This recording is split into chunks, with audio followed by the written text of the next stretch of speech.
नमस्कार मित्रों, मैं हूं राकेश अचल और आप देख रहे हैं चक्षुदर्शी। चक्षुदर्शी यानी वही आई विटनेस यानी आंखों देखी बात। और इस आज के मुद्दे पर बात करने से पहले मैं फिर से निवेदन कर लूं कि आपको अगर ये एपिसोड पसंद आए तो कृपया इसे लाइक कीजिए, शेयर कीजिए, सब्सक्राइब कीजिए और इस खुली बातचीत के आंदोलन को मजबूत कीजिए। तो आज हम बात शिक्षक दिवस है। शिक्षक दिवस पर हमें बात करनी चाहिए थी शिक्षकों के बारे में, लेकिन हम बात फिर से शिक्षकों के बारे में न करके संविधान पीठ में चल रहे उस मुकदमे की, उस याचिका की करेंगे जिसको लेकर के पूरे देश का ध्यान सुप्रीम कोर्ट पर लगा हुआ है। सुप्रीम कोर्ट की संविधान पीठ में आपको मालूम है पिछले कई दिनों से, बल्कि कई महीनों से राष्ट्रपति और राज्यपाल के अधिकारों को लेकर के एक याचिका पर बहस हो रही है। और इस संविधान पीठ की अध्यक्षता खुद देश के जो मुख्य न्यायाधीश हैं माननीय जस्टिस B.R. गवई साहब कर रहे हैं। और इस संविधान पीठ में आपको जैसा कि मालूम है जस्टिस सूर्यकांत हैं, जस्टिस विक्रमनाथ हैं, जस्टिस P.S. नरसिम्हा हैं और जस्टिस A.S. चंद्रकर साहब हैं। इन लोगों के सामने राज्यों की ओर से विभिन्न जो राज्य हैं, विपक्ष शासित राज्य हैं, विपक्ष यानी गैर भाजपा शासित राज्य हैं, उनकी तरफ से रोज कुछ न कुछ तर्क नए नए रखे जाते हैं। तो इस याचिका में दरअसल संदर्भ उस राष्ट्रपति के उस पत्र को लेकर के है जिस पर कि राष्ट्रपति ने माननीय सुप्रीम कोर्ट से एक तरह से सुझाव मांगा था, सलाह मांगी थी कि क्या राष्ट्रपति और राज्यपालों को किसी भी विधेयक को अपने विवेकानुसार रोकने और अनिश्चित काल तक रोकने का अधिकार है या नहीं। तो इस मामले में बड़ी बहस शुरू से आप हमारे चक्षुदर्शी के एपिसोड देखते रहे होंगे, लेकिन 7वें दिन की सुनवाई बड़ी रोचक हुई। 7वें दिन की सुनवाई में जो हमारे हिमाचल प्रदेश सरकार के जो वकील हैं कपिल सिब्बल साहब, उनका एक ही तर्क था। उनका सबसे बड़ा तर्क ये था कि विधेयक जो भी होता है उसकी विधायी क्षमता का जो मूल्यांकन है, परीक्षण है, वो केवल और केवल अदालत कर सकती है। और किसी भी राज्यपाल को या किसी भी अगर केंद्र का मामला है तो राष्ट्रपति को ये विवेकाधिकार नहीं है कि वो किसी भी विधेयक को अपने विवेक से रोक ले, उसको अपने दस्तखत करने से इनकार कर दे। और ये मामला इसलिए रोचक है क्योंकि देखिए राज्यपालों की जो संस्था है, राज्यपाल नाम की जो संस्था है, उसको लेकर के हमारे देश में शुरू से बहस होती रही है, विवाद होती रही है। अभी पिछले दिनों की बात है, इंदिरा कला संस्थान जो भारत सरकार का है, उसके प्रमुख और वरिष्ठ पत्रकार राम बहादुर राय ने भी कहा था कि इस देश को राज्यपालों की जरूरत नहीं है, ये अंग्रेजों के ज़माने का एक कलंक है। लेकिन अब अंग्रेजों के ज़माने के बहुत से कलंक तो और बहुत से कानून तो हमारी सरकार ने दूर कर दिए, लेकिन राज्यपालों पर वो हाथ नहीं डाल रही है क्योंकि राज्यपाल उनकी सुविधा का एक औजार है और इसलिए वो राज्यपालों का मनमाने ढंग से इस्तेमाल होता रहा है। बहरहाल बहस इस बात पर है कि क्या राज्यपालों को किसी भी विधेयक को अनिश्चित काल तक रोकने का विवेकाधिकार है, और इस पर सुनवाई हो रही है। तो माननीय सुप्रीम कोर्ट ने पूछा कि आप ये बात कैसे कह रहे हैं। तो विपक्ष के जो वकील हैं कर्नाटक सरकार के और आपके हिमाचल प्रदेश सरकार के, पश्चिम बंगाल सरकार के, उनके वकीलों का ये कहना है कि ये जो राज्यपाल हैं इनके पास केवल कार्यकारी शक्ति होती है, केवल एग्जीक्यूटिव पावर्स, इनके पास विधायी शक्ति नहीं होती। विधायी शक्ति तो किसी विधानमंडल में या जैसे केंद्र का मामला है तो संसद में, उसमें निहित होती है। और इसलिए ये बात कह रहा है या केंद्र की ये दलील ठीक नहीं है कि जो संवैधानिक नियुक्ति वाले प्राधिकारी हैं, चाहे वो राष्ट्रपति हों चाहे राज्यपाल हों, इनको अनंत शक्तियां होती हैं।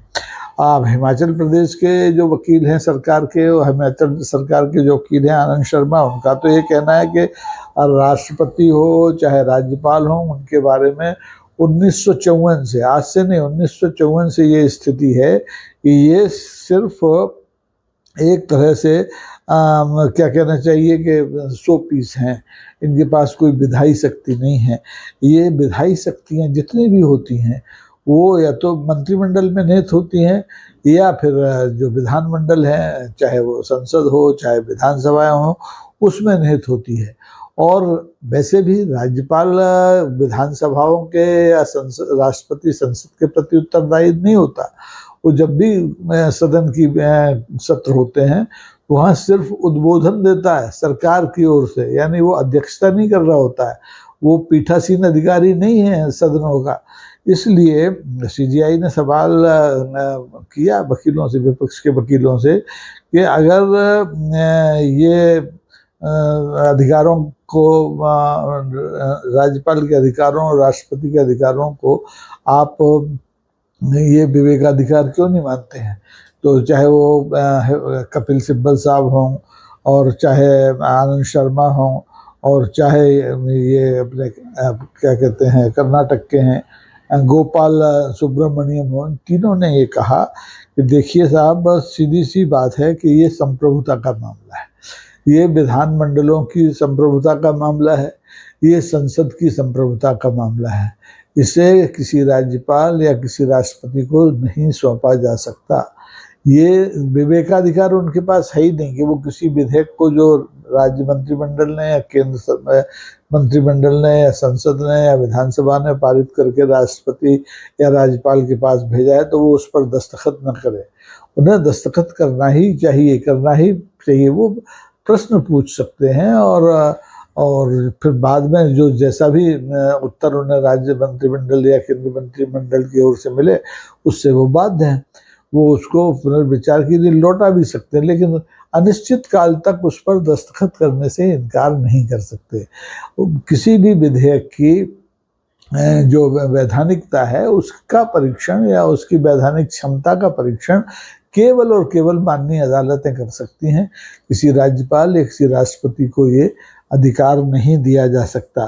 तो अब सवाल ये है कि इस मामले में संविधान पीठ का आखिर क्या रवैया होगा, क्योंकि देखिए पिछले कुछ दिनों से जो हमारी सत्ता प्रतिष्ठान है वो राज्यपालों के जरिए या राष्ट्रपति के जरिए लगातार चुनी हुई सरकारों के और चुने हुए जो मंत्रिमंडल है उनके कार्य क्षेत्र में मदाखलत कर रही है। तो एक टकराव की स्थिति है और टकराव की स्थिति अदालतों और सरकारों के बीच में भी है, इसी मदाखलत को लेकर कि किसका कार्य क्षेत्र क्या है।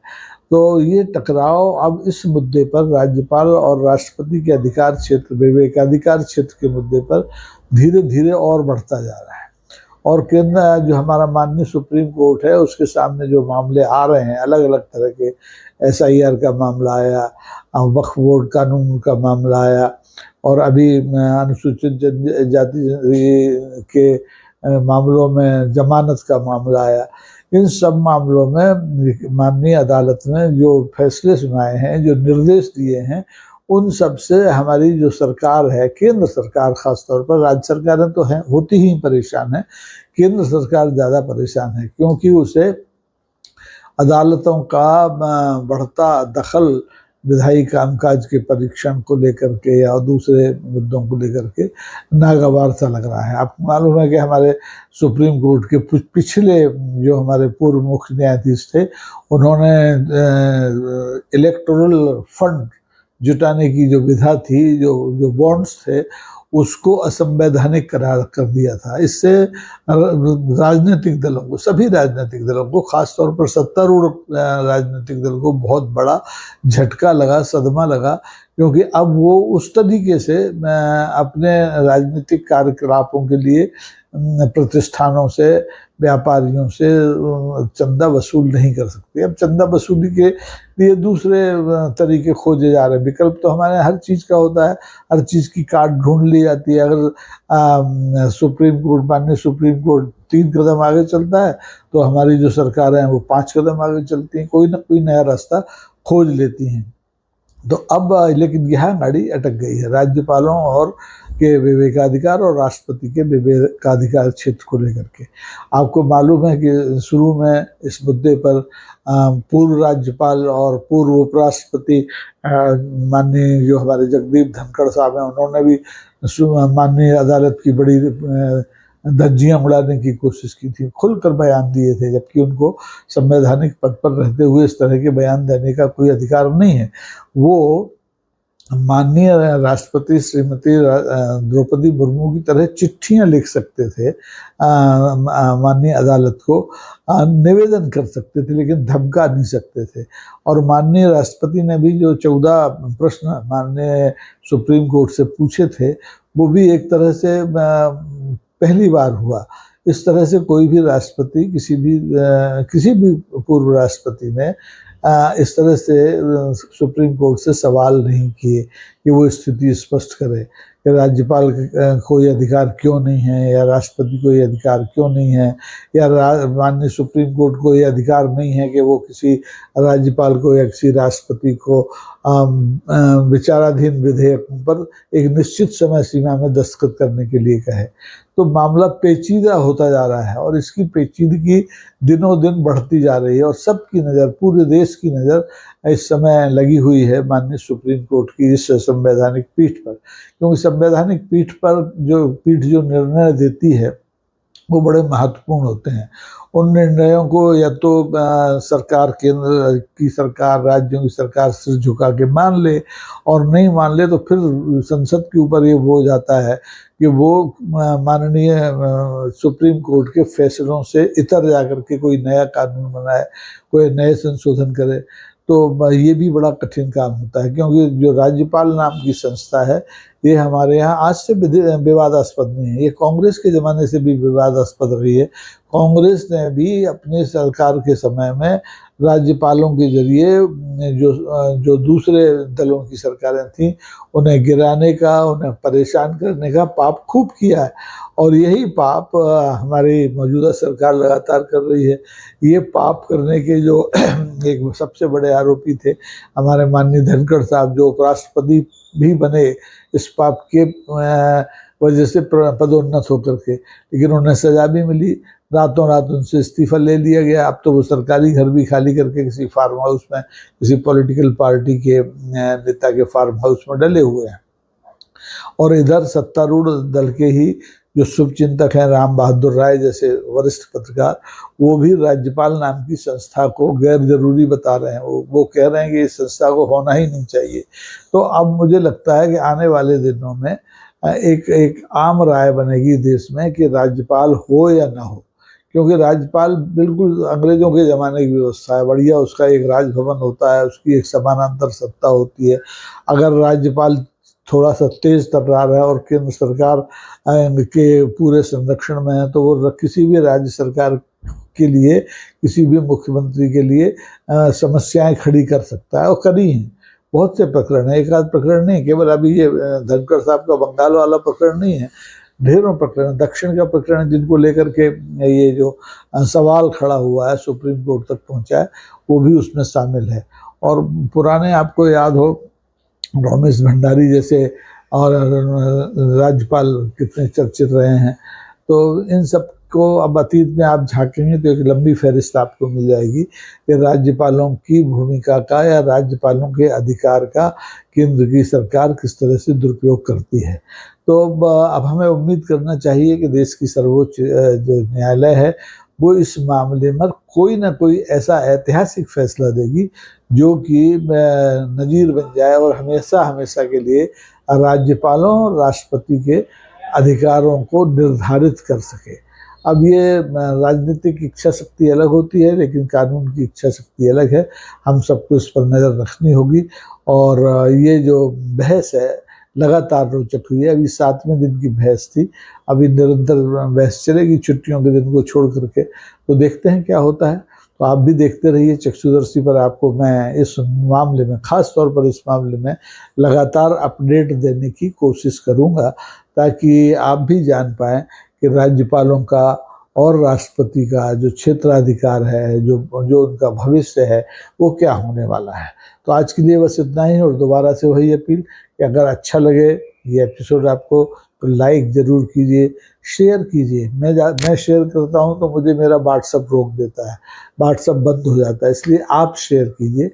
और अगर समझें तो सब्सक्राइब भी कीजिए, क्योंकि अभी मेरे पास इस चैनल के लिए कोई अलग से जो सब्सक्रिप्शन होता है उसकी सुविधा उपलब्ध नहीं है कि मैं आपसे दूसरी तरह से सहयोग मांग सकूं। इसलिए अभी सब्सक्राइब ही करते रहिए, शेयर ही करते रहिए, लाइक ही करते रहिए। नमस्कार, जय हिंद, नमस्कार।